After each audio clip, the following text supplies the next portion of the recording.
La música que acabamos de escuchar y que quise empezar con ella es una pieza de un compositor italiano que se apellida Corelli.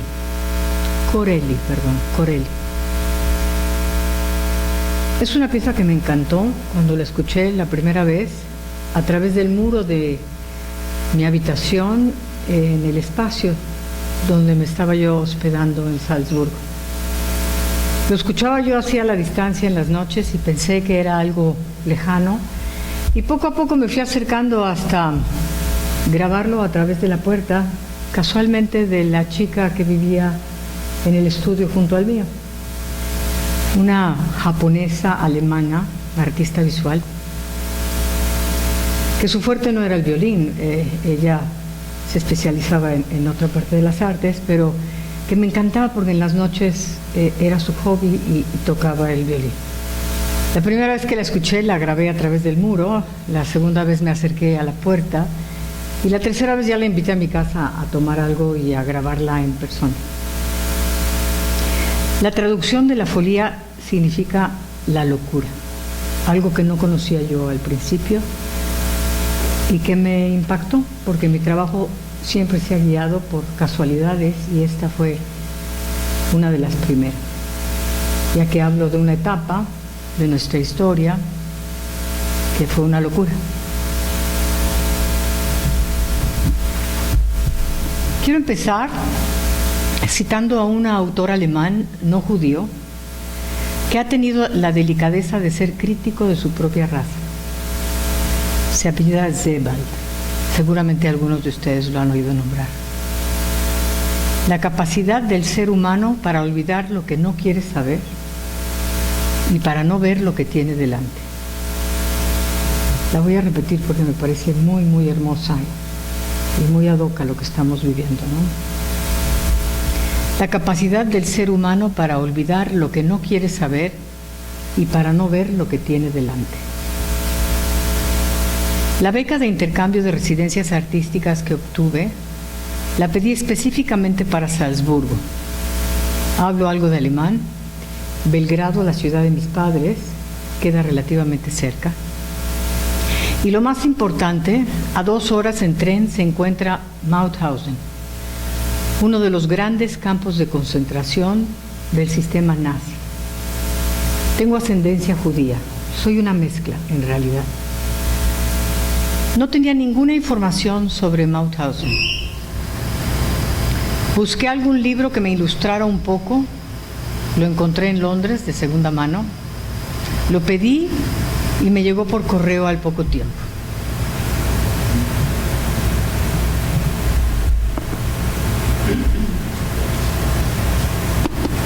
Hasta la portada es fuerte, ¿no?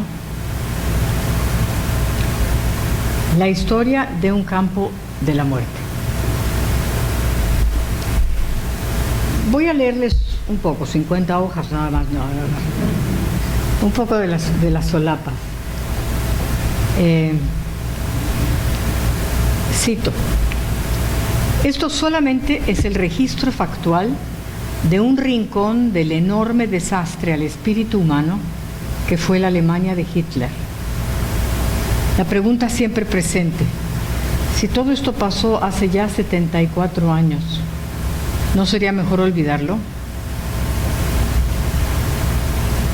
Pero los campos de concentración y la mentalidad que los construyó son duras realidades en la historia de nuestro tiempo, y este libro plantea preguntas que no pueden ser ignoradas.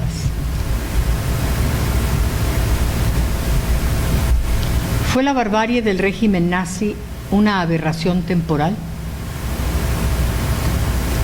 ¿O es el racismo una permanente incubadora dentro de la historia moderna? Esto lo vuelvo a repetir por lo que estamos viviendo ahora mundialmente. ¿O es el racismo una permanente incubadora dentro de la historia moderna? ¿Puede o podría volver a suceder?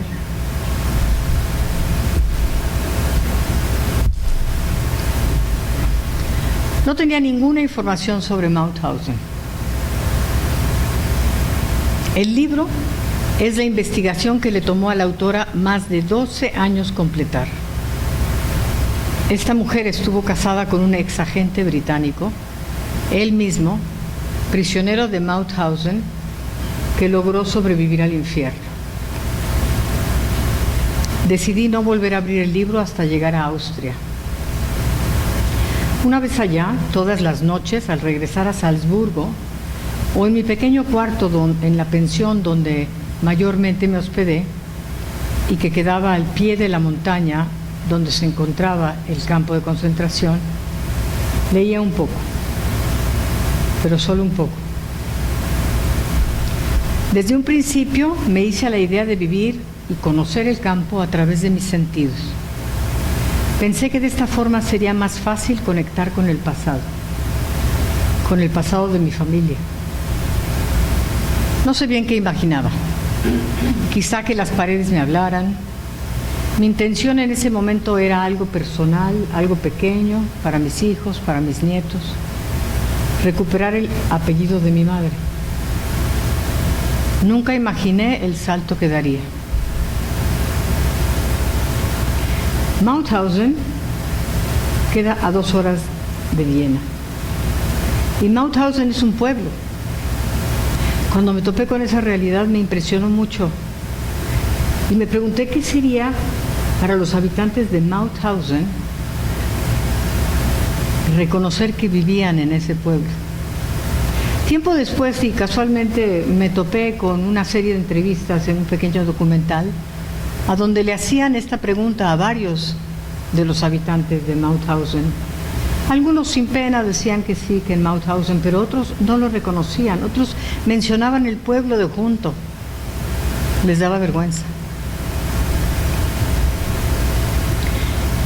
El campo de concentración se colocó en Mauthausen por varias razones. La primera es precisamente porque era un pueblo. Y siendo un pueblo tenía una red de ferrocarril, tenía una estación de ferrocarril. Se encuentra a orillas del Danubio, entonces tenía barcos también que podían sacar el material. Pero la más importante es que tenía una cantera, y una cantera en funcionamiento.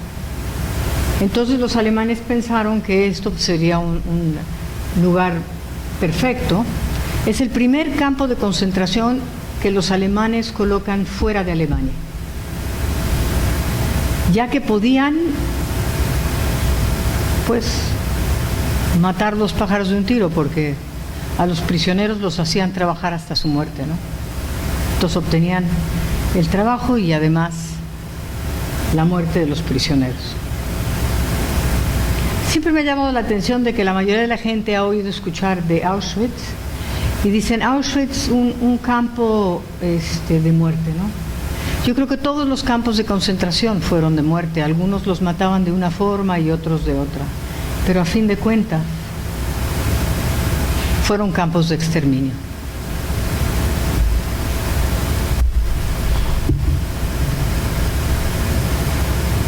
El proceso del campo fue difícil, pero hubo un sinfín de casualidades, regalos de la vida que los llamo yo, que me mostraban una y otra vez que estaba donde debía de estar y trabajaba un proyecto que me pertenecía.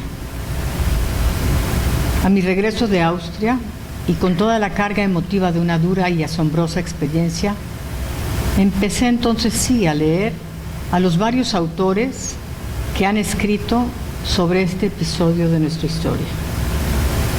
Algunos de ellos mismos sobrevivientes de los campos. Primo Levi, por ejemplo, un italiano, sobrevivió para contarlo. Él insistía, es necesario relatar, se trata de un deber. Es hermoso eso. A él le debemos la frase, si comprender es imposible, conocer es necesario.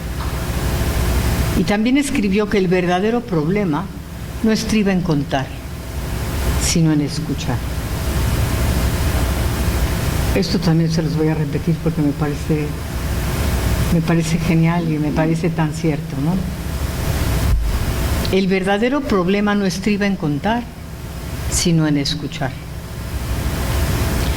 Al igual que Primo Levi, Jean Amery y Paul Celan vivieron para contarlo, pero tiempo después los tres terminan su vida suicidándose. Uno de ellos escribiría, cito, la dificultad de vivir en un mundo donde Auschwitz fue posible. Walter Benjamin, que seguramente algunos de ustedes han oído nombrar, se suicida al sentirse acorralado por la Gestapo en 1940. Mi abuelo también, y por la misma razón, en 1941. Un compromiso que no me propuse, pero que la vida me ha llevado a ello. Hay un espacio de 3 años, del 41 al 44, en la vida de mi madre y de mi abuela, en la que no hay memoria.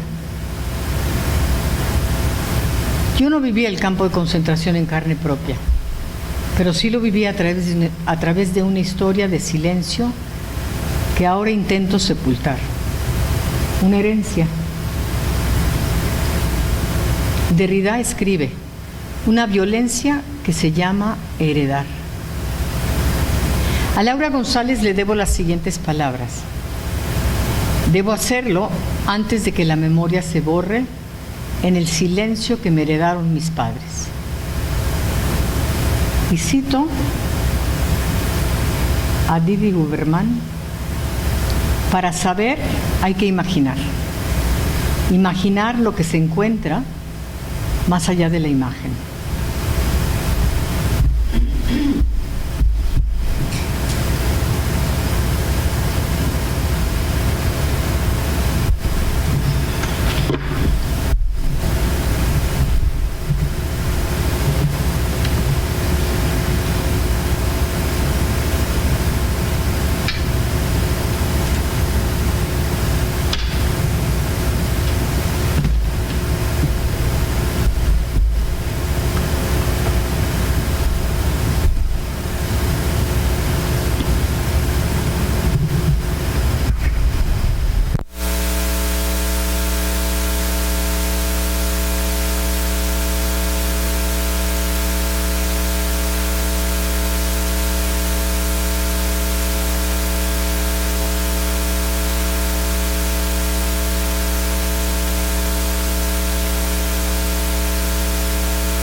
Grita en silencio, memoria que se borra.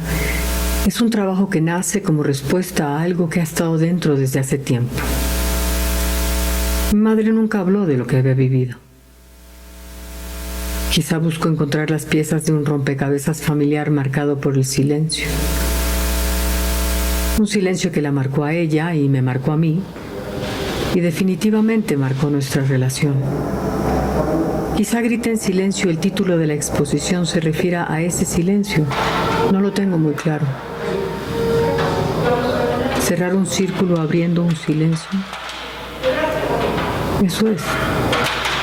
Me acerqué a Mauthausen con curiosidad y con miedo, pero pensando en intentar hacer algo diferente.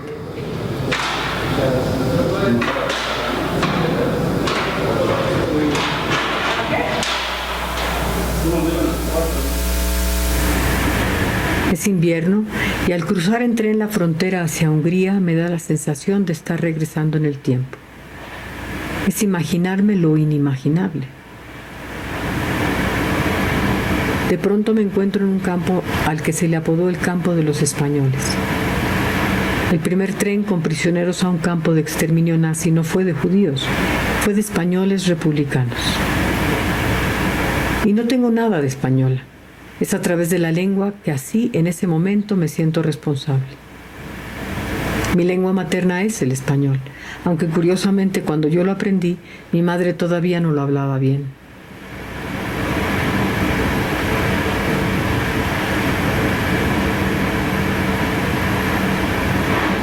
Y me entero que Mauthausen alojó prisioneros de 18 diferentes nacionalidades y razas. Y así coincido con algo que acabo de leer, que no hay una historia judía separada, sino una historia unida a la de todas las naciones. Y para mí entonces, el comienzo de una reflexión sobre lo que es la memoria histórica. La memoria no es una cuestión del pasado, sino del futuro, escribiría Derrida.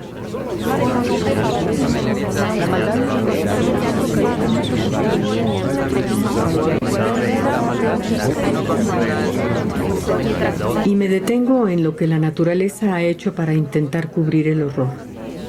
Ha dejado que físicamente, y no entiendo bien ni cómo, un rayo de luz permitiera que el reflejo de la nube en el cristal rebotara y se colocara en el techo dentro de la torre misma.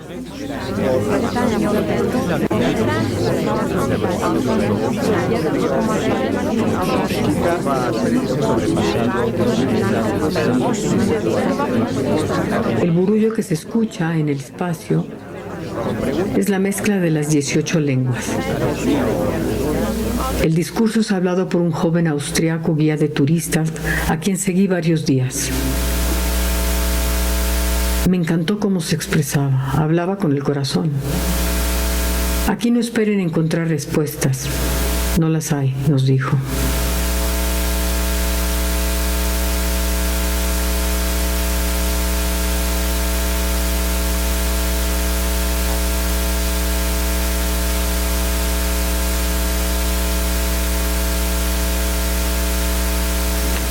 En memoria que se borra, la neblina nunca se quita del todo.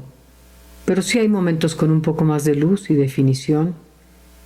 Y entonces la imagen está, pero se borra. La realidad está, pero se borra. La responsabilidad está, pero se borra. La memoria está.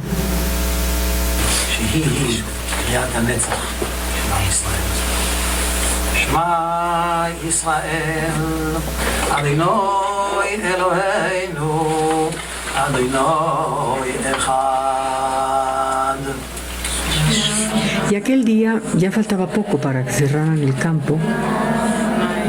En el momento en el que yo caminaba hacia la salida, un rabino rodeado de un grupo de jóvenes entraba con prisa. Lo seguí. Y pude grabar el rezo del rabino dentro de la cámara de gas misma. El sonido fuerte que se escucha es el sonido de un shofar. No supe en ese momento lo que había grabado, sino hasta meses después y con la ayuda de una maestra de hebreo. Shofar es un cuerno de carnero que se utiliza como trompeta de aliento y cuyo significado es un lamento que invita a la reflexión y que se une a todos los lamentos de todos los tiempos. Y hace 70 años, el pequeño sauce fue sembrado en el justo sitio donde miles de cuerpos fueron enterrados. Un árbol que crece para recordar.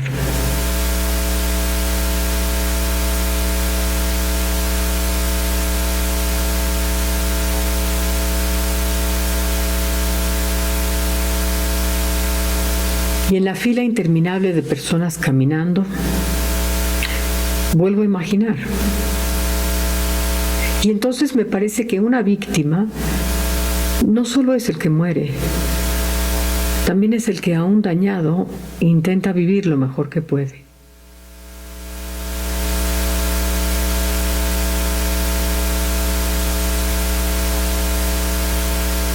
Y nunca pensé posible la imagen de un niño volando un papalote frente al campo de concentración. Así me lo encontré, así me lo regaló la vida. Un pequeño con saco rojo, lentes oscuros, se dio la vuelta y me miró. Así, nada más. Así fue.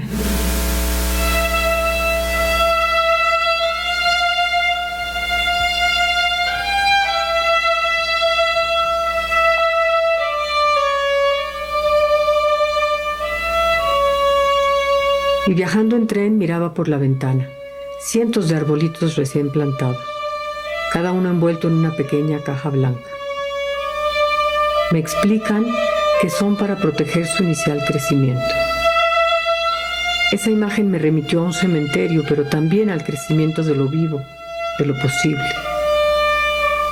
Y después la imagen se transforma en grita en silencio. Arbolitos que cuidé durante varios años en el jardín de mi casa y que dentro del espacio de exposición semioscuro y durante 7 semanas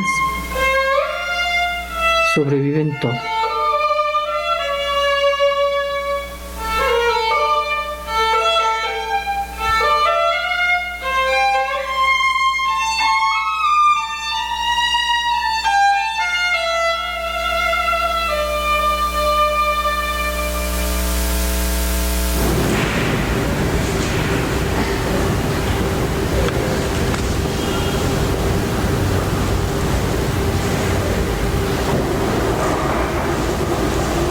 una enorme cantera donde los prisioneros eran forzados a trabajar la piedra hasta su muerte, el muro de paracaidistas.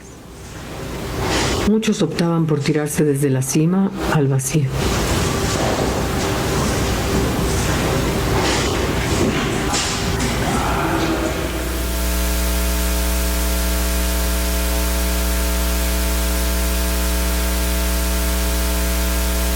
¿Por qué pasas tanto tiempo aquí?, me preguntó la chica de la pensión. ¿Qué buscas? Y me quedé muda. No supe qué contestar.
No vemos las cosas tal cual son, las vemos tal cual son.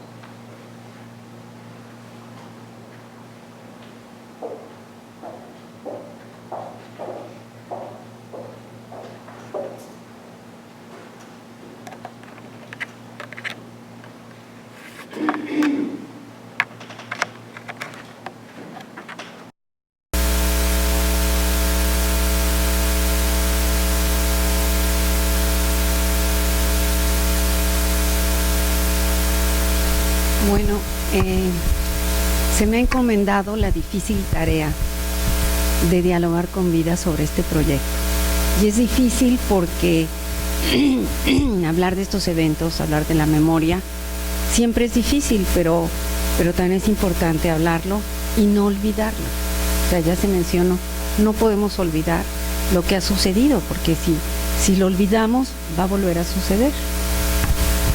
El trabajo de Vida Jovanović a mí siempre me ha interesado mucho y cada vez que veo la presentación, porque la he visto varias veces, me doy cuenta de que Vida, que se presenta como una fotógrafa, Vida se presenta como una fotógrafa, pero yo la veo como una artista. No es solamente una fotógrafa. Yo creo que Vida va más allá de la fotografía por los medios que usa, cómo los maneja. Su soporte puede ser que en general sea la imagen fotográfica, pero su exploración va mucho más lejos. Cómo maneja los conceptos, cómo nos lleva a consolidar estos conceptos a través de la imagen en movimiento, a través de las palabras, a través de los eventos, incluso del performance, porque hay momentos en este proyecto en que vemos como hay personajes que caminan.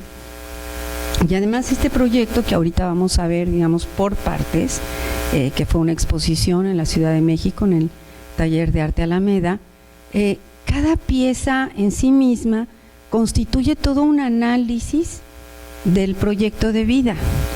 Su proyecto tomó mucho tiempo, no es un proyecto que se consolidara de un día para otro, como podríamos decir el clic fotográfico, ¿no? Muchos fotógrafos han dicho que son fotógrafos por la inmediatez. El pintor puede tardar mucho tiempo en hacer una pintura, el escritor igual, etcétera. Pero algunos fotógrafos hablan de la inmediatez y en este sentido yo veo que el trabajo de Vida va lento, paulatino, conforme las cosas van sucediendo y ella las va asimilando. Entonces, ahorita vamos a ver un PowerPoint en lo que vamos a ver cada una de las partes del proyecto, las vamos a ir comentando.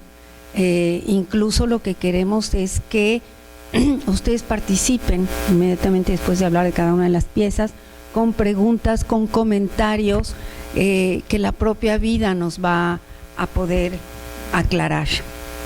Entonces, Vida, bueno, pues te cedo después de esta breve introducción de lo que yo veo como tu trabajo, este cuerpo de trabajo que es muy completo, además es muy intenso, llega muy adentro.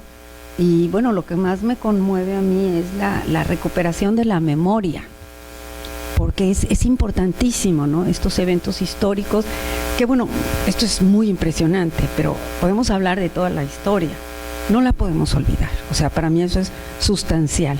Y esto lo estamos viendo en la práctica, como algo que realmente recupera no solo el pasado de Vida, porque ahí hay un asunto autobiográfico, sino que recupera una memoria colectiva, el dolor de que además ella se va al lugar para ver qué es lo que pasó en ese campo de concentración. Y todo fue lentamente, entonces también su trabajo se desarrolló lentamente y la exposición se tenía que ver también a un ritmo lento para poder entender el contenido de cada una de las piezas, no solo desde el punto de vista formal y los elementos que ella usó, sino la parte interna de cada una de las piezas. Gracias, Emma, y gracias a ustedes por estar aquí. La idea de estar recorriendo cada una de las piezas es para que ustedes vean, repito lo que dijo Emma, para que ustedes vean el trabajo que hay detrás y cómo una pequeña foto, una pequeña cosa fue evolucionando hasta formar una de estas piezas. La exposición tuvo 8 instalaciones en un espacio maravilloso. Si alguno de ustedes no lo conoce todavía, fue el ex convento de San Diego, un espacio que por sí solo habla y habla con fuerza, porque en su momento fue el quemadero durante la Inquisición. Y yo la primera vez que entré a ese espacio hace muchísimos años, era niña, en ese momento era la Pinacoteca Virreinal, sentí algo que volví a sentir años después. Se convirtió en el Laboratorio Arte Alameda en el año 2000 para proyectos de arte contemporáneo. Y yo en ese entonces pues era una fotógrafa de blanco y negro, muy cuadradita, dije, algún día necesito estar aquí porque este espacio tiene algo que me está llamando, ¿no? Y pues sí, eventualmente logré que mi trabajo Grita en silencio, memoria que se borra, estuviera aquí. Una cosa y por la cual a mí me gusta recorrer cada una de las piezas es que, como les dije hace un momento, mi trabajo siempre se ha guiado por casualidades. O sea, la verdad es que cuando uno está metido en un proyecto de esa forma, de tan intenso, de tan fuerte, de tan estar, cosas mágicas empiezan a suceder, y a mí me empezaron a suceder muchas cosas mágicas. Una de las primeras veces, cuando acababa yo de regresar, nos quedamos platicando tú y yo acerca de todas estas cosas, y lo que dije aquí también pues es un proyecto que me decía cada momento, estás donde debes de estar, ¿no? Aguanta vara, porque fue difícil, ¿no? Entonces, esto es parte de la tecnología nueva, ¿no?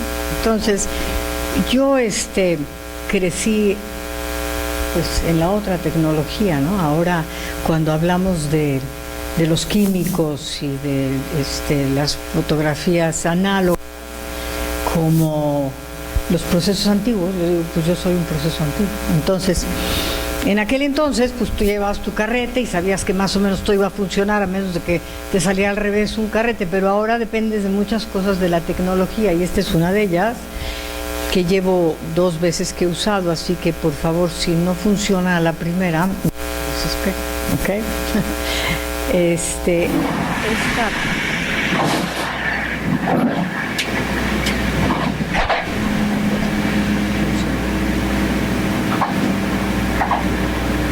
Esta pieza la vieron ustedes hace mucho. Lo grabé en un momento en el que iba de Viena a Budapest. Y me llamó mucho la atención porque estaba dentro del tren con mi camarita, nada elegante.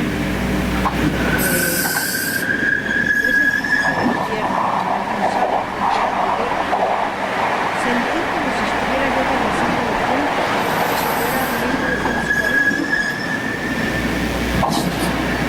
El audio que escuchan es una pieza de audio de trenes modernos.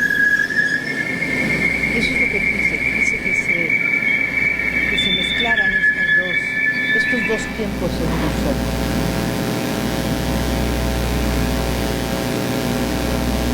A ti te llamó la atención el hecho de que se ve en blanco y negro, ¿recuerdas?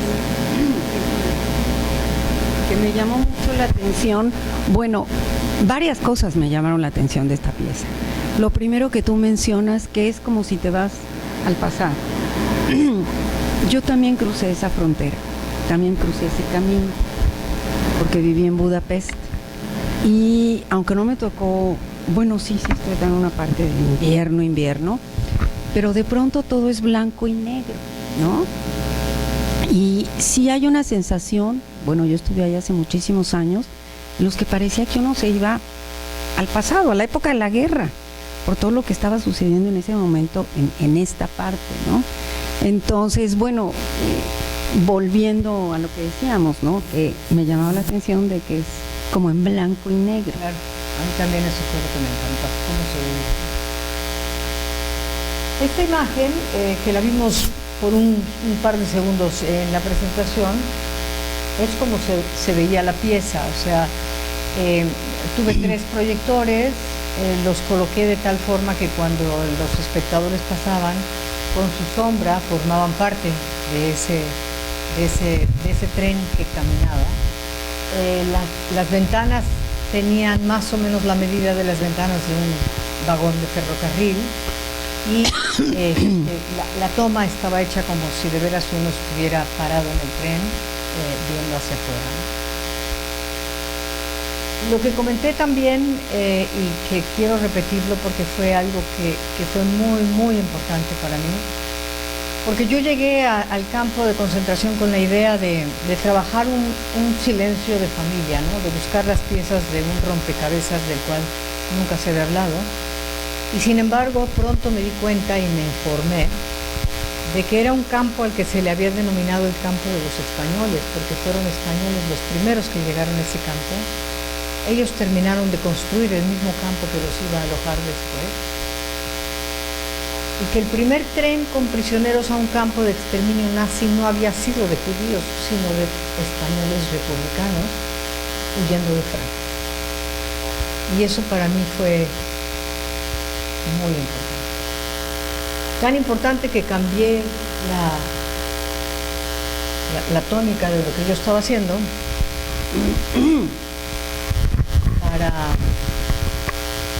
para involucrar lo que es la memoria histórica, ¿sí? Que ya nos involucra a todos, porque después de eso me enteré que habían habido 18 nacionalidades representadas en este campo, muchas de ellas no judíos, entre ellos serbios. Mi familia es de Serbia. En aquel entonces se llamaba Yugoslavia, ahora ya no existe ese país, se dividió en 5 diferentes países, pero no solo judíos, y eso para mí fue muy importante. Yo creo que es parte de esta historia que tenemos que recuperar, ¿no? Que sí hay como un consenso general de que los campos de concentración eran solamente para judíos. Bueno, sabemos que no, también había gitanos, pero esta parte de la historia y esta parte de los campos de concentración es realmente desconocida, porque justamente sí sabemos que muchos republicanos estuvieron en los campos de concentración que estaban cerca de España, en Francia. Ahí estaban además un poco tentativamente en lo que podían salir, o eran refugiados, como los que llegaron a México, ¿no? Que vinieron de distintos campos de concentración que estaban en Francia. Pero esta historia particular de Mauthausen, yo creo que también es una aportación en el proyecto de vida. porque pocos sabían que ahí había ido, que era el campo de los españoles. ¿Cómo llegaron hasta allá, no? Bueno, muchos españoles ni siquiera lo sabían. Yo me acerqué al Ateneo Español de México. Su directora maravillosa enseguida dijo, pues yo quería que preguntar si querían que yo expusiera ahí el trabajo y querían apoyar para una de las piezas que después vamos a ver. Y enseguida ni siquiera se esperó a que yo acabara, me dijo, claro, todo lo que quieras respecto a esa parte de la historia. Y así fue como ellos apoyaron para lograr una de las piezas que vamos a ver al ratito, ¿no? Hay un documental ahora que ha salido recientemente que se llama El fotógrafo de Mauthausen, en español. En Netflix lo pueden ver. Una película interesante. Comento de fotógrafo, porque cuando yo le dije a mi padre que quería estudiar fotografía, casi se muere, me dice, te vas a morir de hambre. Le digo, ya ves, un personaje en un campo de concentración se salvó por ser fotógrafo, ¿no? Pero él lo que hizo fue iba fotografiando y guardando negativos. Él fotografiaba todo 2 veces y guardaba los negativos dentro de un muro, quitaba unos clavitos y ahí los guardaba. Y luego una persona del pueblo, una mujer, que corrió el riesgo enorme, fue sacando de esos negativos, que es un trabajo que logró en su momento que a muchos de los jerarcas nazis los beneficiaran, ¿no?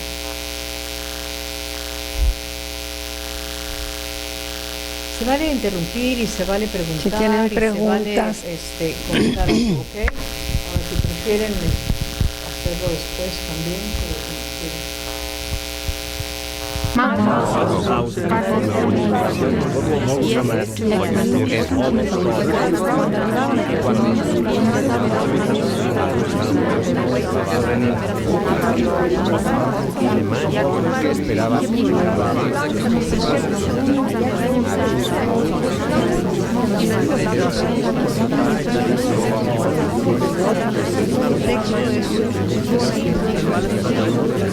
Joven guía de turistas,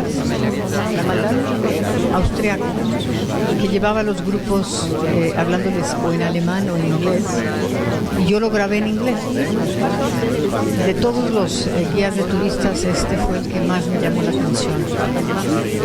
Les recomendaba libros, hablaba del pasado, o sea, un muchacho yo creo que no arriba de 23 años, y me encantó cómo hablaba y cómo se expresaba. Y ese mismo párrafo lo traduje al español. Y en algún momento que me nació la idea de mezclar las lenguas, dije, ¿cómo le voy a hacer? Entonces pensé, bueno, tengo tal amiga que habla francés y tengo tal amiga que habla hebreo y tengo tal así. Y de pronto salió dentro del Arte Alameda la posibilidad de que mandáramos cartas a todas las embajadas solicitando su apoyo. Y yo de pronto tuve un poco de susto, a veces tengo susto por los proyectos, porque toco fibras y temas que algunos no quieren escuchar. Pero todas las embajadas accedieron. Cada embajada tradujo a su lengua el pequeño párrafo. Escogieron a una persona en la embajada que fuera el indicado para leer ese párrafo. Yo había pedido que no solamente lo leyeran, sino que lo leyeran varias veces para que a la hora que se grabara, se grabara así, con el corazón, ¿no? Una cosa es leer y otra cosa es sentir. Y luego estuvimos platicando, ¿te acuerdas que te comenté que montamos un pequeño estudio de grabación? Contraté a una persona especializada, todos tenían un horario y una fecha y llegaban a la grabación. Fue muy fuerte, muy lindo. Y la última persona que vino de la embajada de Hungría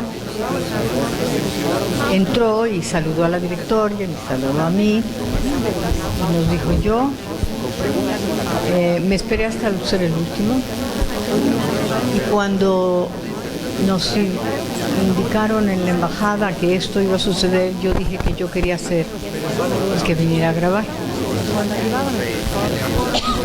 Por una razón muy importante, y es que mi padre fue prisionero en Mauthausen y sobrevivió.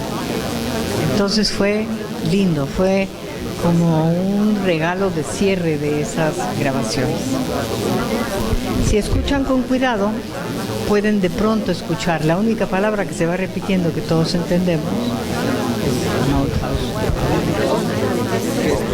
Sí, efectivamente, lo platicamos Vida y yo, o sea, lo que yo decía al principio, el trabajo de Vida Jovanovic va más allá de lo que es la fotografía, porque todo este proceso del trabajo, el convocar a que se hable una frase en distintos idiomas y al final hacer una mezcla de sonido, pues va más allá de la imagen bidimensional, ¿no? Y eso es lo que a mí me parece que enriquece muchísimo este proyecto. No es un proyecto plano sobre la pared, es toda una instalación y es un proyecto que nos envuelve desde muchos puntos de vista, desde el sonido, las imágenes, el movimiento. Bueno, luego van a ver ahí el cuadro de la cámara de gas. O sea, tiene muchas implicaciones que van mucho más allá de lo que es una obra bidimensional, ¿no? Como se podría pensar de algún fotógrafo. Nadie tiene un comentario, nada, es un grupo muy calladito. O ya se me están durmiendo. Espero que no. Bueno, esta imagen que está aquí, esta imagen fue un regalo de la vida. Y lo que yo describí hace rato en la presentación fue real. O sea, esto no es Photoshop. Yo estaba en ese lugar desde que amanecía hasta que anochecía. Era la primera en llegar y la última en salir. No te dejaban entrar a la torre, tenías que estar en la parte de afuera. Pero ese día, a la hora que se empieza a poner el sol, ya en los últimos días del verano, ya al principio del otoño, no sé qué pasó. De veras que no sé qué pasó, que pues alguna situación física, que el rayo, la nube se reflejó en el vidrio, que a su vez se reflejó en el vidrio de enfrente y quién sabe por qué se colocó en el cielo, en el techo de esa torre. Y esta imagen, ¿sí?, fue la que me hizo, junto con la información aquella de los españoles y de las 18 nacionalidades, cambiar de giro. Yo pienso que todos los que hacemos proyectos en arte y que empezamos ciertos proyectos, casi nunca el proyecto que empiezas es el proyecto que terminas. El proyecto que empiezas es un proyecto que te va llevando, y si te das permiso a profundizar, te va metiendo a donde tienes que estar. Y eso me pasó con este proyecto. Yo empecé a fotografiar de otra forma. Empecé a fotografiar interiores, empecé a fotografiar blanco y negro, empecé a fotografiar desde el suelo, porque me había llamado mucho la atención la piedra. Y de pronto esto me hizo cambiar.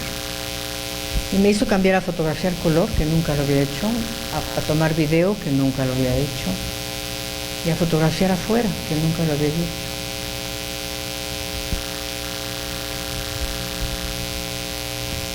Aquí fabricamos la torre. Es una cosa impresionante este espacio.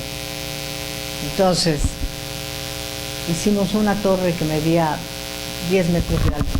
Y se proyectó esta imagen en panorámica con 2 proyectores.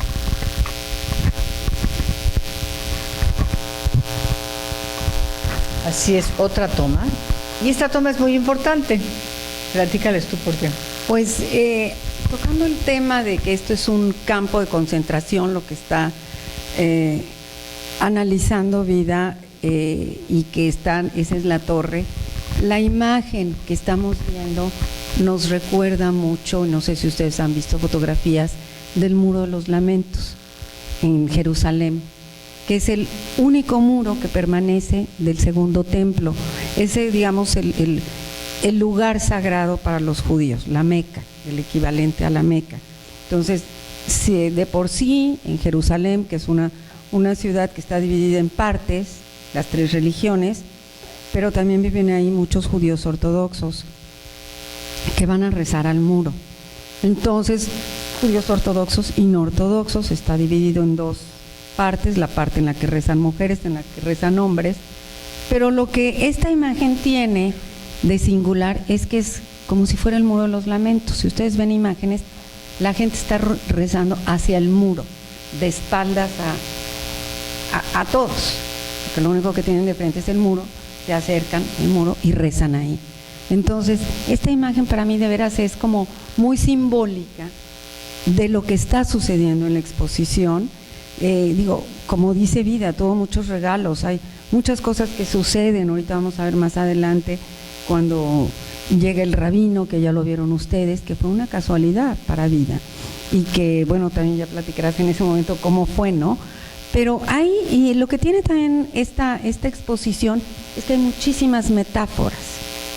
Esta es para mí una metáfora, pero las vamos a encontrar a lo largo del proyecto, que son metáforas de que algunas a lo mejor fue casualidad como esto, o no sé qué tanto pensaste tú, que la gente, bueno, tenían que acercarse, ¿no? Sí había una intención, tenían que acercarse. Claro. Sí. Y les voy a decir porque esto no fue hecho que yo pensé y ahora cómo voy a lograr que se acerquen, sino que ya cuando vi la imagen y vi cómo se acercaban, fue que tomé esta foto y dije, qué bárbaro, esto de veras me remite al Muro de los Lamentos en Jerusalén. Pero lo que sucede es que cada uno de los idiomas tenía su propia bocina. A lo largo de la curvatura de la torre, cada 40 centímetros había una pequeña bocina con un diferente idioma. Entonces era lindo porque durante el tiempo de exposición la gente se acercaba a buscar su propio idioma o a escuchar algún otro, ¿no? Y eso es lo que está pasando aquí. Y que da por resultado el Muro de los Lamentos. Finalmente, digo, se acercaban para algo muy, muy específico, pero esa es la imagen que nos queda. Este es un acercamiento para que vean cómo está la nube.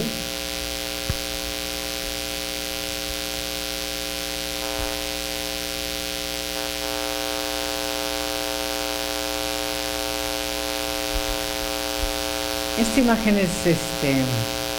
son varias tomas en uno de los primeros días del invierno y que me llamó tanto la atención la neblina.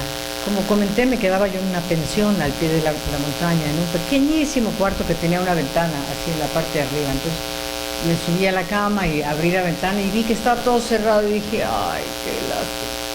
Y de repente me cayó el 20 y dije, no puede ser, o sea, fotografiar esto con esta niebla va a ser divino. Entonces salí corriendo.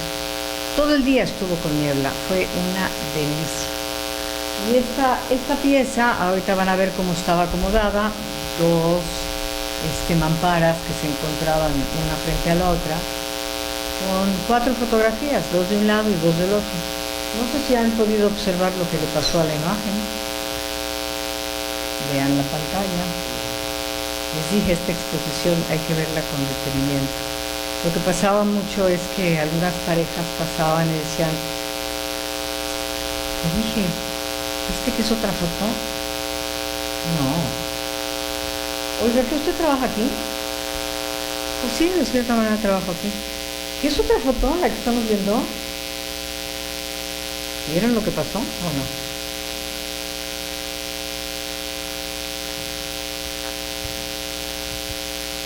Me quiero regresar, Julián, porque quiero que la observen otra vez. ¿Tú crees que me puedas regresar a la anterior? Porque esta tecnología no está funcionando. Ah, bueno, ahora sí, ahí déjalo y venimos a la otra.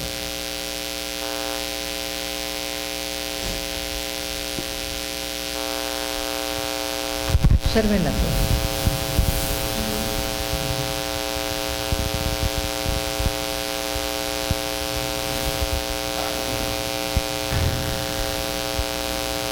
Me dicen qué pasa, ¿eh?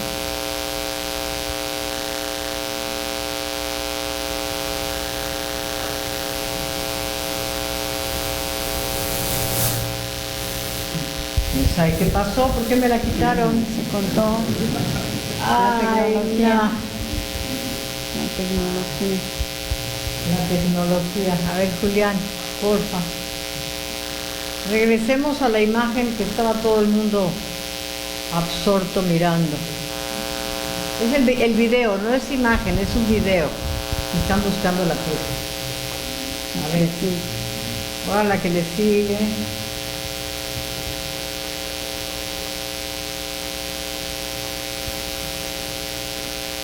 ¿Pero se empezaron a dar cuenta de lo que estaba pasando o no? No les dio tiempo. ¿Eh? Pues no solamente... ¿Qué pasó? ¿Qué pasó? Esta no es... A ver, voy a tratar de moverla yo. A ver, ahí está. No la toquen, no la toquen. ¿Sabes qué?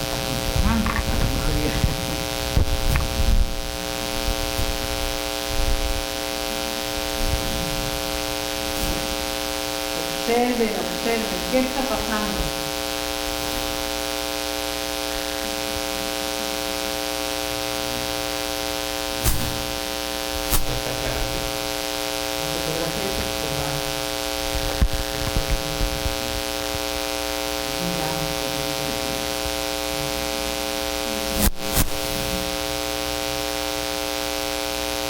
¿Qué pasó? Bueno, van a reprobar el examen. Es otra foto, ¿ya lo vieron? Es otra foto. Casualmente tomé las fotos con el mismo punto de fuga. Entonces, este juego lo pude armar después, ya una vez de regreso. Y así tenía yo dos juegos de fotos, pero era una cosa que pasaba muy lento, muy lento. Por eso había gente que pasaba y regresaba y decía, ¿qué pasó por aquí? Así es como estaba colocada. De un lado, esta imagen que vieron ahorita duplicada, y del otro lado, que no se ve, otra imagen igual. Entonces tú pasabas por el pequeño pasillo y tenías estas dos imágenes que ligeramente iban cambiando.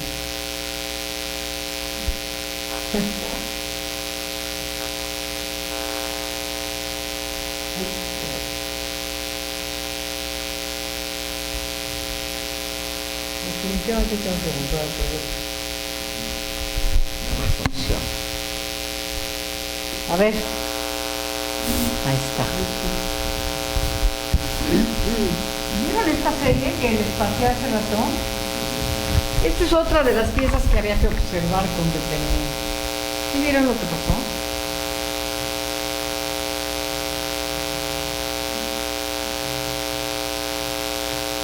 Esta pieza fue colocada en un espacio de 12 metros de cuadro, 12 metros por 12 metros. Todo pintado de negro.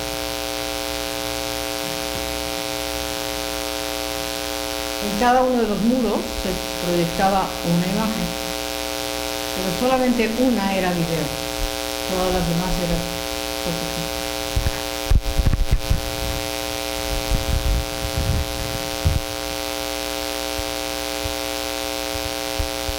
Además, lo que Vida en la cápsula anterior habla de esta imagen porque es realmente muy importante, porque era el lugar donde enterraban a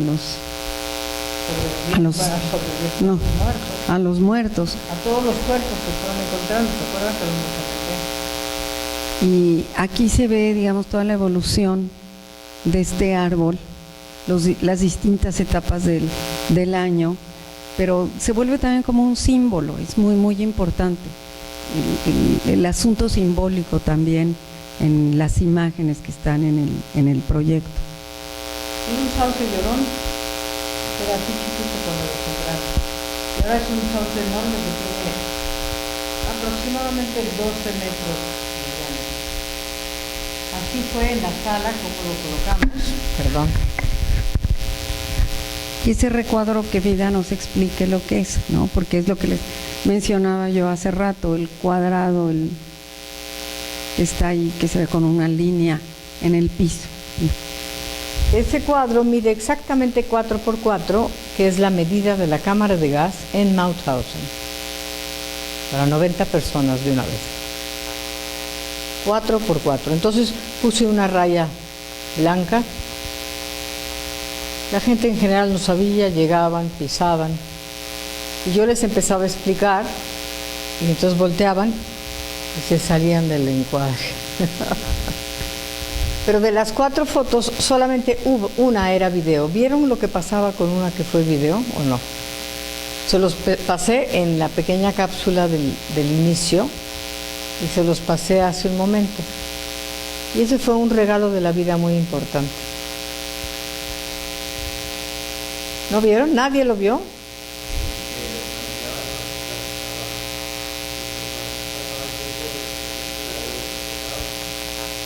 No, pero una de las imágenes que era video, sale un ave volando de ese árbol. ¿Alguien lo vio? ¿Sí o no? Alce la mano quien lo vio, porque... ¡Uf! Bueno, algo. Ese fue un regalo de la vida, ¿eh? Cuando uno está tan metido en lo que está uno haciendo, suceden cosas mágicas. Y este fue un regalo, porque ya estábamos en el invierno, ya todas las aves se habían ido. Y yo de repente, bueno, tengo una cámara que toma video y toma foto fija.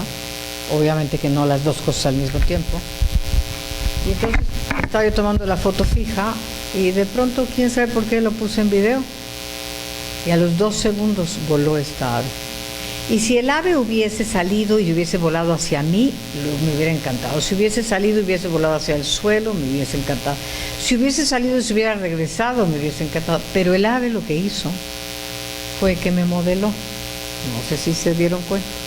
Pero entonces sale, da la vuelta y se va al infinito. Una cosa increíble. Un regalo de la vida.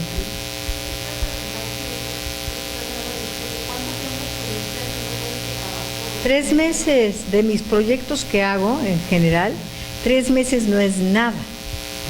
Pero claro que estuve 3 meses muy intensos, porque yo ahí vivía. O sea, yo no estaba viendo y así, todo, muy intenso. Y luego 4 años armando ya la exposición. Pero 3 meses muy, muy intensos. No, nada, yo solita. Hay proyectos que hay que hacer solos, pero una vez. Lo que iba yo a decir, que los proyectos de vida realmente duran años. Son proyectos a muy, muy largo plazo, en los que ella se va involucrando con el tema. Entonces, aquí ella nos dice que son 3 meses, y 3 meses intensos, pero ya el desarrollo del proyecto pues sí toma mucho tiempo, ¿no?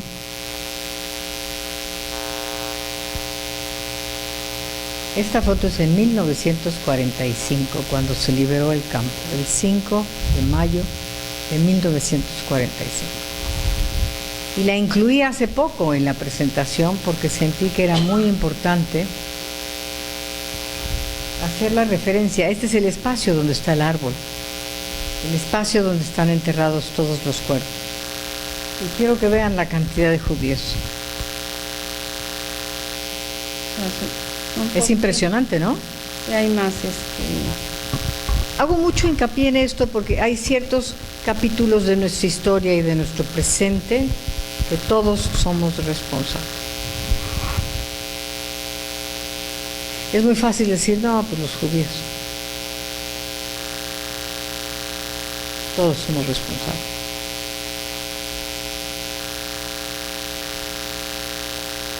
Allá se me olvida. No.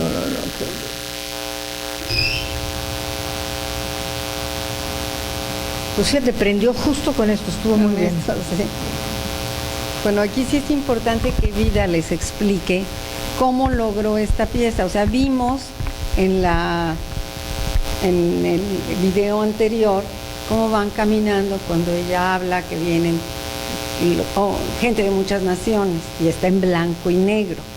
Pero aquí es, digamos, el cómo lo hizo, que nos platique quién la apoyó, cómo se hizo, etcétera. Esto se llama un making of. Un making of es entender y saber tras bambalinas cómo se hizo una pieza, y esto es cómo se hizo. Como les comenté, el Ateneo Español de México me apoyó. Les pedí que si podíamos hacer esta pieza en conjunto. Ellos se abocaron a invitar a 100 personas, casi todas tenían que ver con algo de los republicanos españoles en México y en España. Y vamos a tratar de volverla a ver.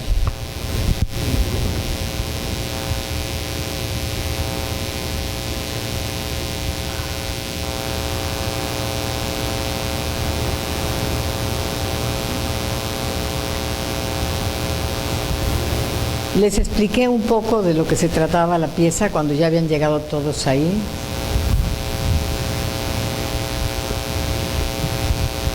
Y sobre todo les comenté lo que había sido Arte Alameda en su inicio, el ex convento de San Diego. Y la verdad es que todos se entregaron, ¿eh? Fue muy lindo haberlo podido grabar ahí mismo y después haberlo pasado al blanco y negro y haberlo pasado presentado en uno de los espacios, que era una puerta que iba de una de las salas al área central, o sea, la nave central. Y entonces había un pequeño sensor y cuando tú pasabas se prendía el sensor y de pronto sentías como una proyección en tus ojos y volteabas y formabas parte de esta hilera interminable de personas que estaban entrando supuestamente a un campo de concentración.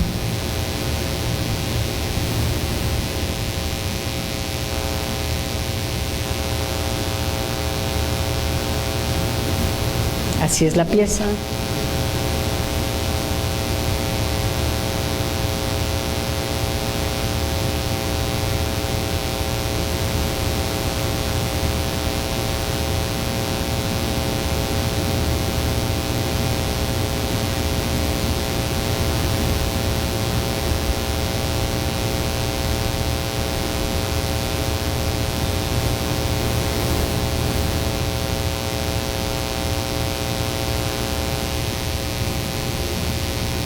Este fue otro regalo de la vida. Y esta es una foto que podría fácilmente haber hecho digitalmente, ¿no? Tomo el campo, tomo al niño, loco. Pues no. Como estaba yo ahí todo el tiempo, una de las veces, pues salí por una puerta, estaba yo en la parte alta, de este lado hay un pequeño estacionamiento, y de pronto vi a este niño con su madre volando el papalote, y entonces pues tomé la foto primero.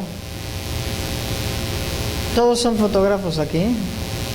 No, ¿verdad? Bueno, pues entonces a veces hay que tomar la foto sin pedir permiso, ¿no? Entonces tomé la foto diciendo, bueno, si no me dan permiso, pues por lo menos tengo al niño con su madre, porque me impactó mucho que fuera enfrente del campo, Emma, o sea, la verdad, y que este era uno de los últimos días del verano, entonces el sol estaba brillante.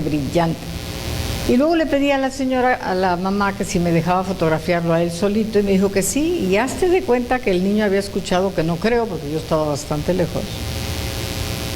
Y volteó y me modeló. Así, me volteó a ver, ¡tum! Y el papalote me modeló también. Y si yo en mis sueños hubiera pedido un niño de chaqueta roja con lente oscuro y un papalote enfrente del campo de concentración, no sale.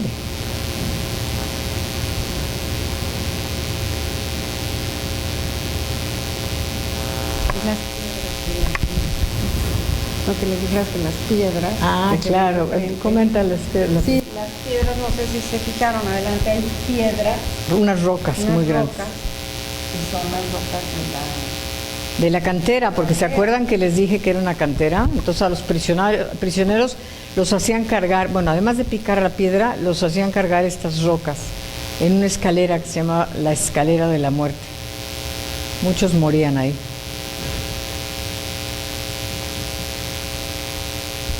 De esta fotografía nace la siguiente pieza que se llama Grita en silencio, y de la cual escuchamos la música del violín muy al principio, ¿se acuerdan? Y en un viaje de Salzburgo a Viena, de pronto veo por la ventana esta vista y digo, no puede ser, o sea, me pareció hermosísima y además me pareció súper fuerte. Y entonces esta imagen se convierte en esta pieza, que se llama Grita en silencio. Bueno, en algún momento cuando, bueno, mencionas tú también que el proyecto es largo en lo que lo procesa, etcétera. Yo me puse a pensar en estos arbolitos que estuvieron 7 semanas bajo techo, que podrían no haber sobrevivido. Y lo que me llama la atención, que también es como si los propios arbolitos hubieran colaborado. Pero entonces otra metáfora, ¿no? De la gente que vivió en los campos de concentración en general, que realmente pues sobrevivieron los fuertes, los que le echaron todas las ganas, porque no tenían posibilidades de sobrevivir.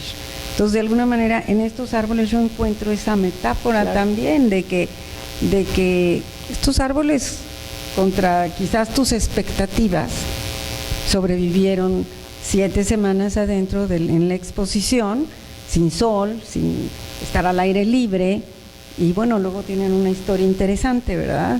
Bueno, estos arbolitos son una belleza porque al enamorarme más y al dar vueltas en el Arte Alameda y ir viendo a dónde iba yo a colocar qué, pues decidí que quería yo una instalación de árboles vivos. Entonces me fui a Xochimilco a comprar estos arbolitos que son truenos, un árbol muy sencillo, muy aguantador, 10 pesos cada arbolito, con unas bolsitas de este tamaño, así de chiquitos, y los empecé a cuidar en el jardín de mi casa.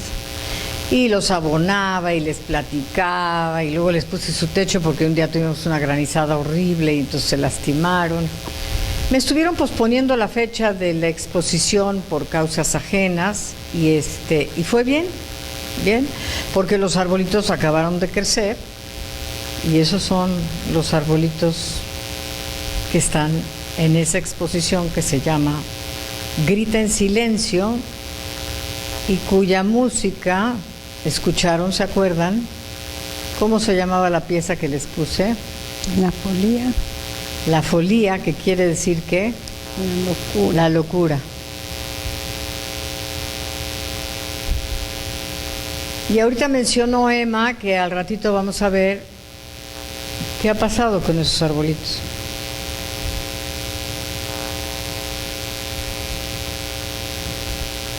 Esto se llama el muro de los paracaidistas.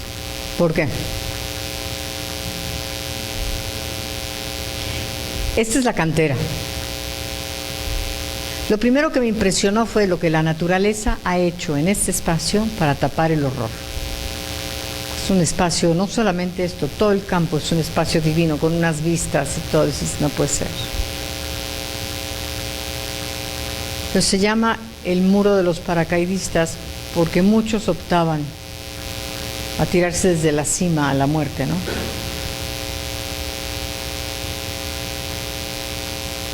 El espejo de agua en el fondo no estaba en su origen, eso es algo reciente.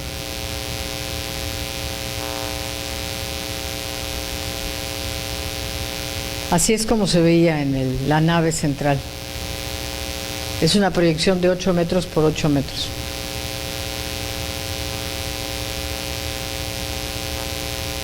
La persona que me ayudó a todo esto en el montaje y la escenografía, un ser maravilloso,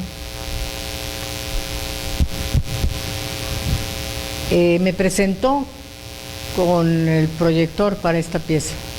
Es un proyector análogo, casualmente.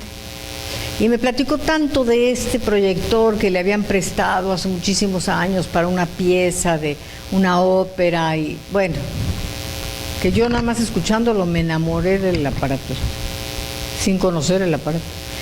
Entonces me dijo de quién era el dueño y le escribí al dueño, gente muy importante, que no me contestaban, ¿no?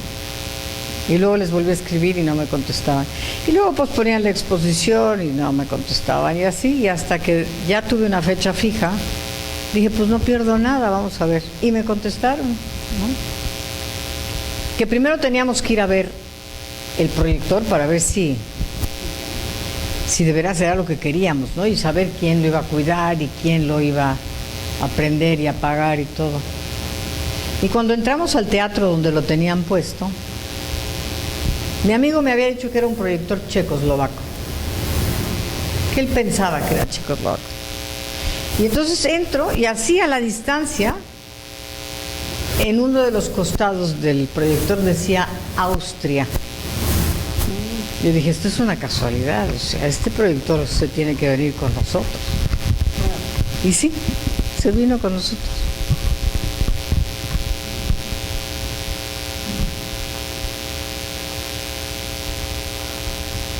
Antes de decirles y mostrarles lo que Emma decía de los arbolitos, quiero saber qué hay, qué preguntas, qué comentarios, qué quieren saber, qué todo. ¿Qué dudas? ¿Qué?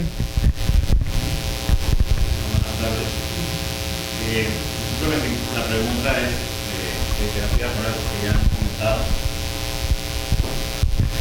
Gracias. Buenas tardes.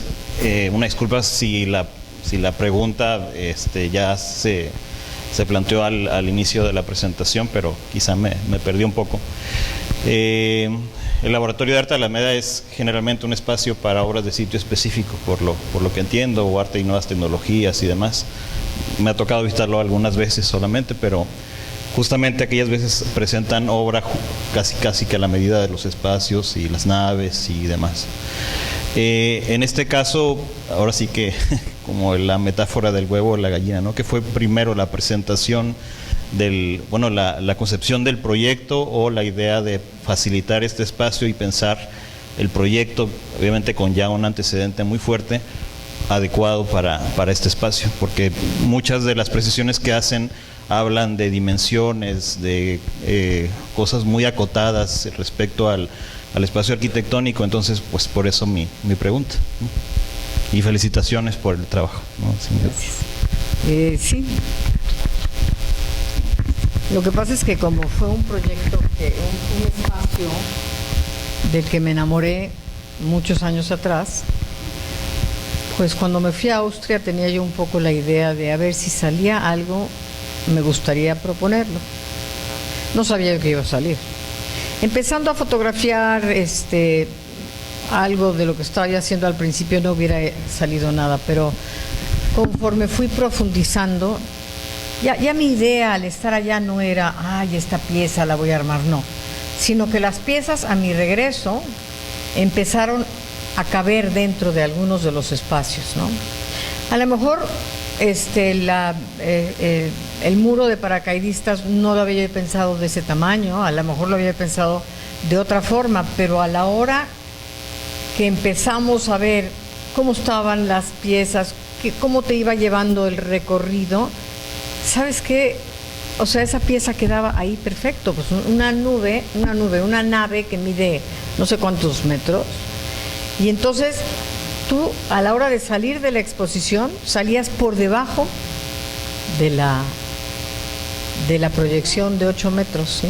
Imagínate el tamaño, no tenías que agacharte, salías caminando, pisabas 3 escalones y en uno de los escalones la frase, que es la frase que guía todo y que guió el pensamiento. La memoria no es una cuestión del pasado, es una cuestión del futuro.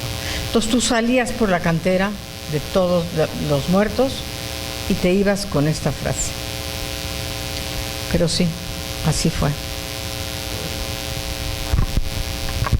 Buenas tardes. Mi pregunta es más que nada para preguntar cómo fue que se desarrolló totalmente su proyecto, o en qué momento, es si en algún momento de cuando estaba desarrollando su proyecto a lo mejor sintió que ya no quería continuar con su proyecto. Usted menciona que se fue 3 meses sola y fueron 4 años más para la realización de esa presentación. Llegó el momento o el punto en el que usted ya no quería continuar, o que dijo ya basta, ya no puedo, o que ya no quería continuar, y también qué fue lo que la llevó a continuar, a hacer eso, porque la verdad es algo muy bonito y muy profundo. ¿Qué fue lo que realmente la animó al final a terminar lo que empezó? Bueno, creo que al inicio hablé la razón por la cual hice este proyecto, y fue por buscar las piezas de un rompecabezas familiar marcado por el silencio, ¿se acuerdan, no? Y entonces, en general, algo que empiezo no lo dejo a medias nunca, pero lo que me fue guiando, porque sí hubo momentos en que era muy fuerte, yo creo que hasta pagué un precio físico fuerte, ¿sí? Fuerte porque todo el día salía yo caminando, cargando todas mis cosas en cualquier tipo de los climas, estuve comiendo pésimo, caminando los mismos kilómetros que habían caminado los prisioneros. A lo mejor eso les asombra, pero yo camino mucho y entonces sí me gusta, pero sí hubo momentos en que yo decía, vida, ¿qué estás haciendo? Pero en esos momentos había regalos de la vida. Y yo creo que mi madre y mi abuela estaban junto a mí diciendo, pues órale. Me llevaba yo unos chocolatitos con cacahuates cuando me sentía yo muy muy débil, y pum, me tomaba yo mi chocolate. No, estar dentro de un proyecto que sabes que te pertenece y que la vida te va regalando cosas, te alimenta de cierta manera, de una forma muy fuerte, ¿no? Yo lo que creo es que efectivamente tuvo que haber sido una situación difícil para Vida esos 3 meses sola, el cambio de estaciones, de clima que no estamos acostumbrados, pero efectivamente el ir encontrando todas las piezas de ese rompecabezas del que ella habla, y que no solo eso, sino que el camino le iba dando, se le iba dando el camino. Entonces, eso sucede cuando está uno muy metido en los proyectos, porque es muy curioso, se te van abriendo puertas.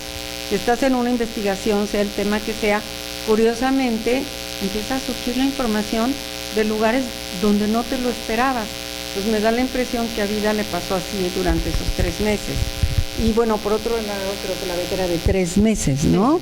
Entonces sí, ahí había un término que tenía que ser, pero para llevar todo su más bien para traer todo el cargamento a México, y entonces ya procesar un poco tomando distancia del lugar, del momento histórico, de los recuerdos, de todo ese shock, ¿no? De que vas encontrando, yo creo que también de alguna manera te debe haber servido llegar ya a tu lugar, tomar un poco de distancia y empezar a darle forma al proyecto, o sea, ya ir ubicando las piezas del proyecto y las piezas del rompecabezas.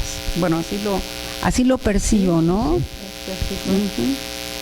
Y a veces uno se enoja cuando le posponen a uno las fechas de inauguración, pero todo es por una razón, y para este trabajo fue muy importante, muy, muy importante. Esos 2 años de tiempo permitió que limpiara yo la exposición, por decir, ¿no? Vas procesando.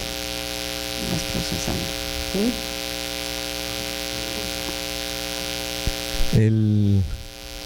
Se me hizo muy interesante que es una cuestión de arte, pero también de concientización, ¿no? Y de la memoria histórica, de cómo a través del arte, sin el estereotipo de los museos, de poner las fotos, o el morbo de que es también los campos de concentración a veces.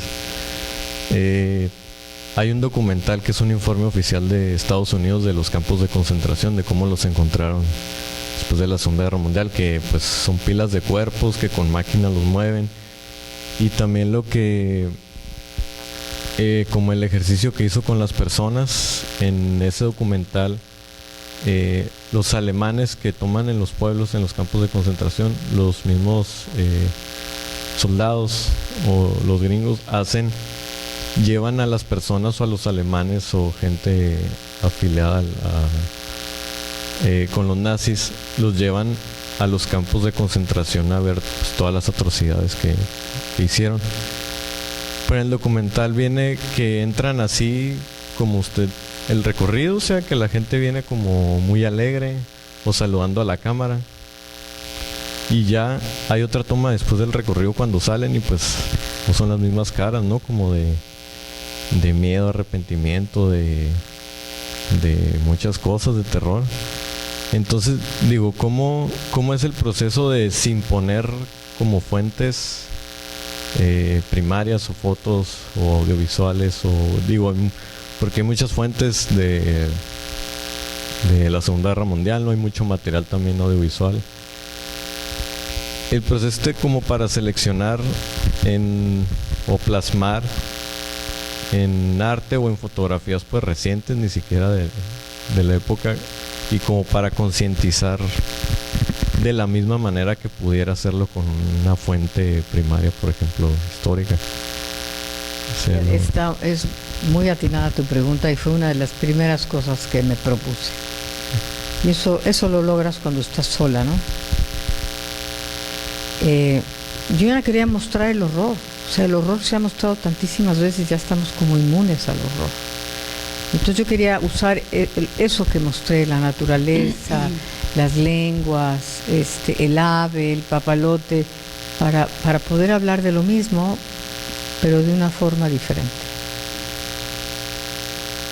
Mi madre nunca quiso hablar del horror, y entonces de pronto en algún momento que me escribía yo, dije, es que entonces no puedo hablar yo del horror si ella no lo quiso mencionar, ¿no? Sino hablarlo de otra manera.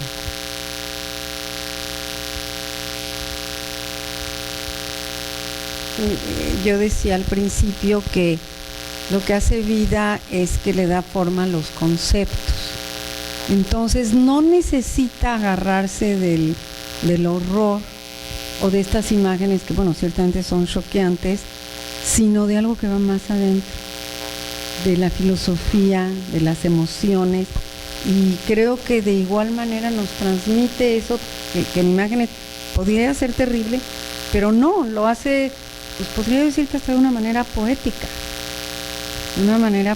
porque sí, sentimos todo lo que está pasando ahí, y nos duele, pero es como un poema doloroso, ¿no? Este dolor que no tiene uno que ver la sangre, ¿no? Como para darte cuenta lo doloroso. Por eso también he hablado de las metáforas en el trabajo de vida, que yo creo que eso es lo atinado de su trabajo, que no es la cuestión obvia, sino va mucho más allá de la obviedad.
Pues mira, todos mis proyectos siempre han sido proyectos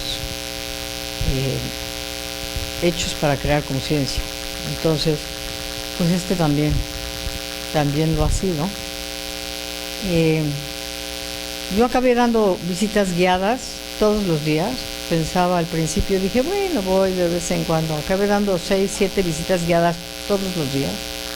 De las escuelas me mandaban a los alumnos y les preguntaba yo, y es que mi Miss dijo que usted nos iba a enseñar sobre historia. Era lo más lindo del mundo. Entonces, yo acabé enamorada de la gente,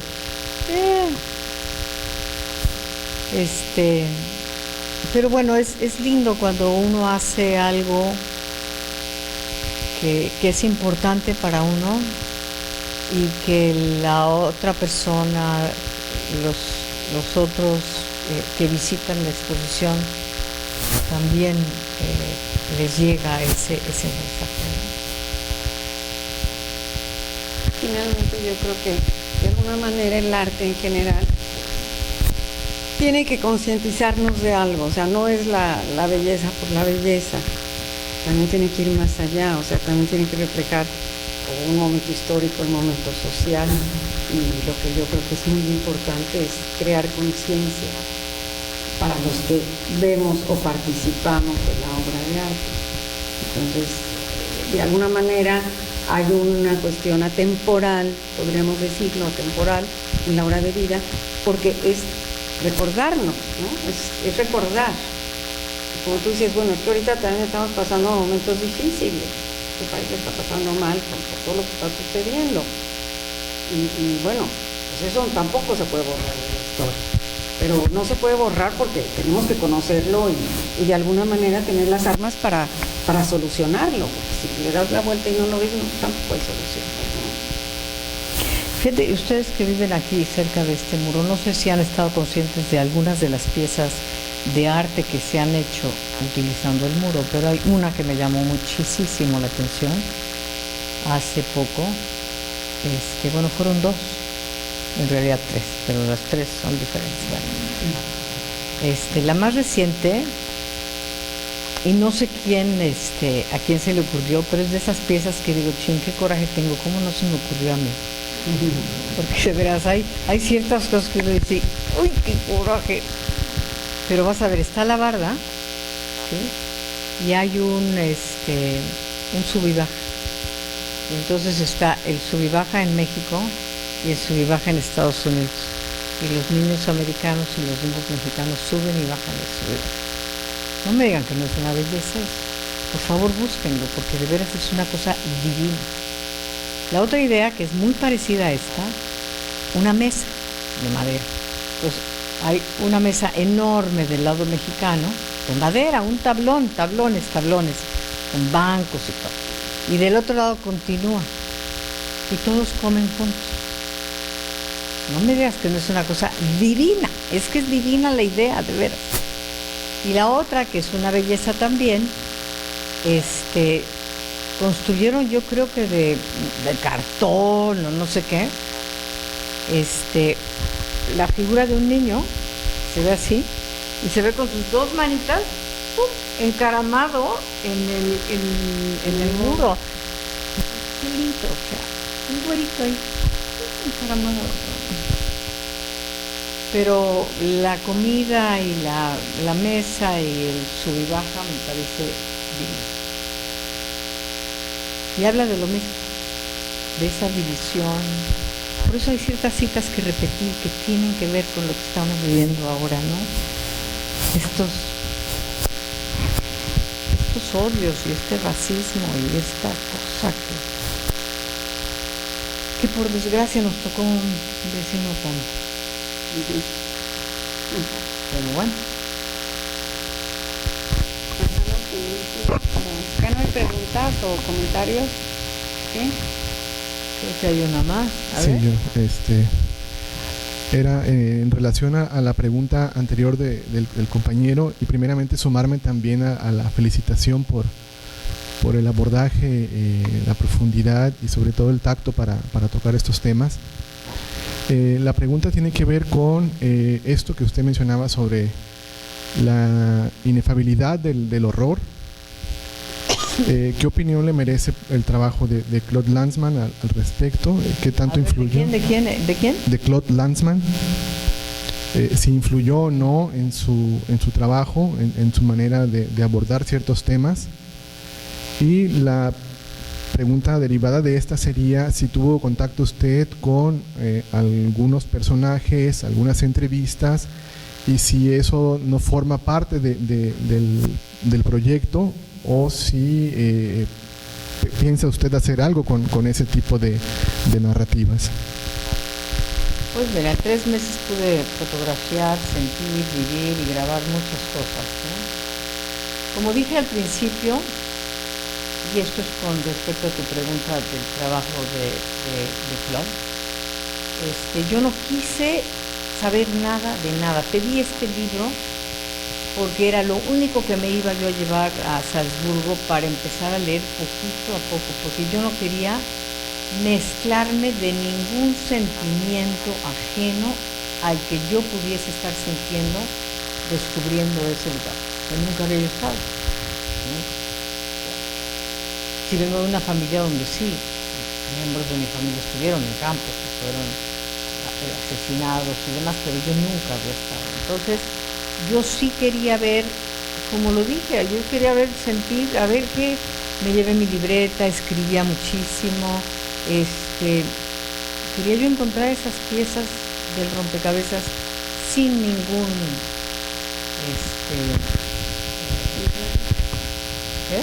¿Ninguna influencia? Sí, claro, sin ninguna influencia externa. Cuando regresé, sí que me metí a buscar, sí que me metí a leer, o sea, a leer a estos autores que después acaban suicidándose, es súper fuerte, ¿no? Bueno, no sé, te contesté parte de la pregunta, la otra parte ya se me olvidó cuál era. ¿Qué iba yo a hacer por todo ese trabajo? No, yo creo que todo este trabajo ya está. Estoy haciendo una parte que me gusta mucho, que es lo que estamos haciendo ahora, ¿sí? Es una exposición que no es cara en el sentido de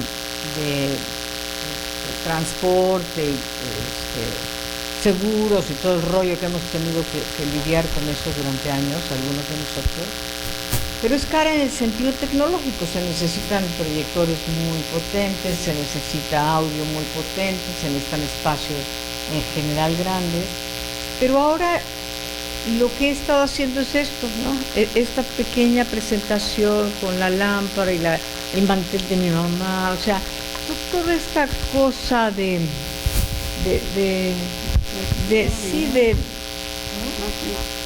más íntimo, y hablar sobre lo que fue y presentar las piezas, ¿no? No sé si eso va a evolucionar hacia otra cosa, pienso que sí, pero no sé todavía qué.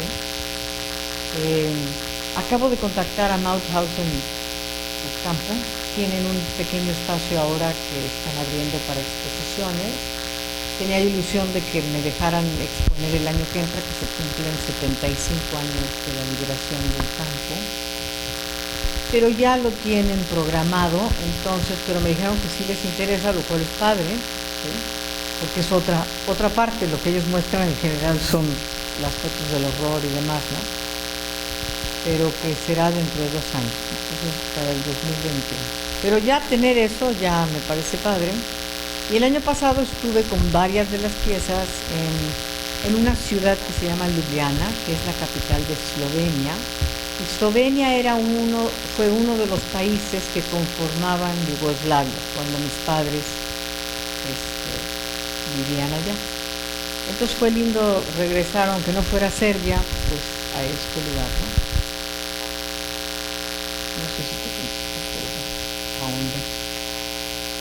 Para cerrar, no pasaría, a menos de que haya otra pregunta, un video muy cortito que habla de los árboles, como ¿qué pasó con ¿Qué los pasó árboles? ¿No con quieren los saber árboles? qué pasó con los arbolitos?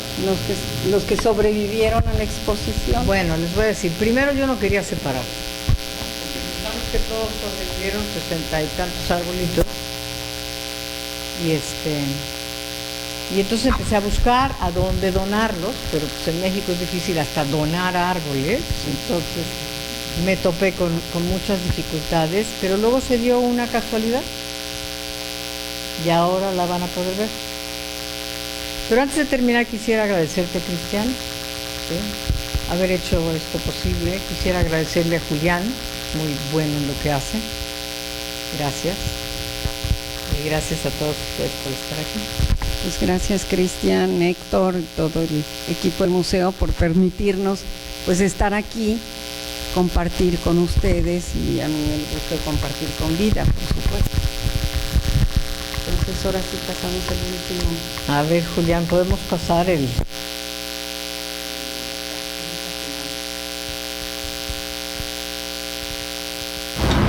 Ay, les voy a extrañar, oye, porque llevan 2 años conmigo. ¿Qué tal? ¿No son una belleza?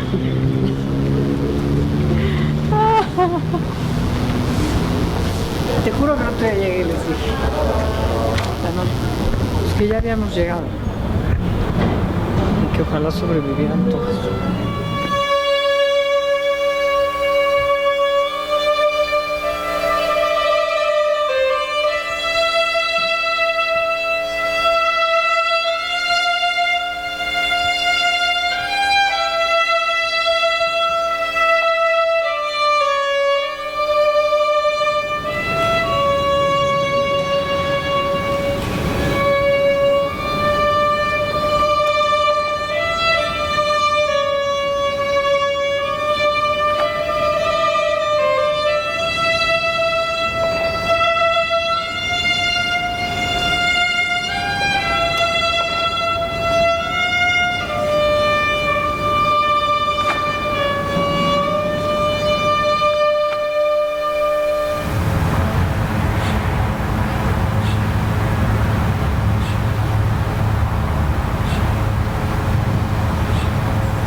Gracias. Gracias a todos ustedes por estar aquí el día de hoy. Puedes coger un arbolito y plantarlo, y después nada más hay que cuidarlo por los próximos 25 años. Eso es todo. Muy difícil.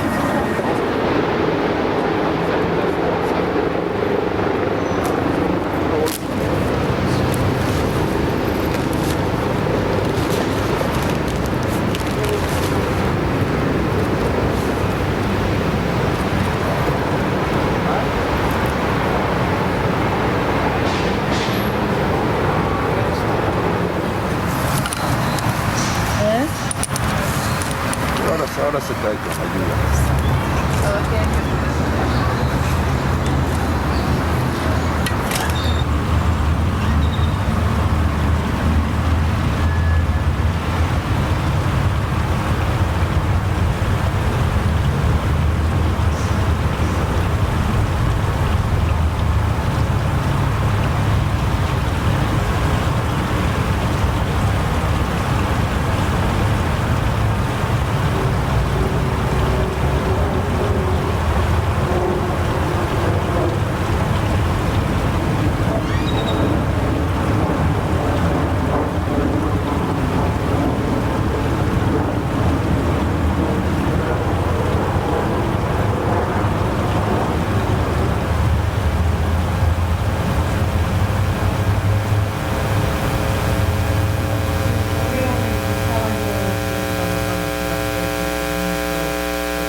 Gritan también, que se apellidaba Cebada, y entonces yo me acordaba que de niña yo había escuchado mucho ese nombre en casa. Y entonces a la secretaria, a la mujer que estaba manejando todo entre todos nosotros, le hablé y le pregunté qué edad tenía este personaje que se llamaba Adrián,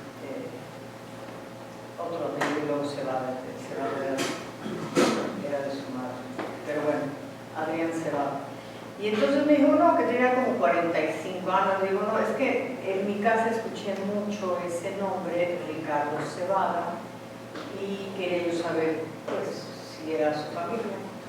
Y le preguntaron, y mandó decir que sí, que había sido su abuelo. Pero lo increíble de esta historia es que gracias a su abuelo, nosotros llegamos a México en 1953. Increíble, ¿no? Como una anécdota es la vida. Él no lo sabía y en el día ese de la presentación de los árboles que estábamos plantando, me acerqué y se lo dije y bueno, nos abrazamos como si fuéramos hermanos, ¿no? Pero bien, y así terminó eso. Gracias.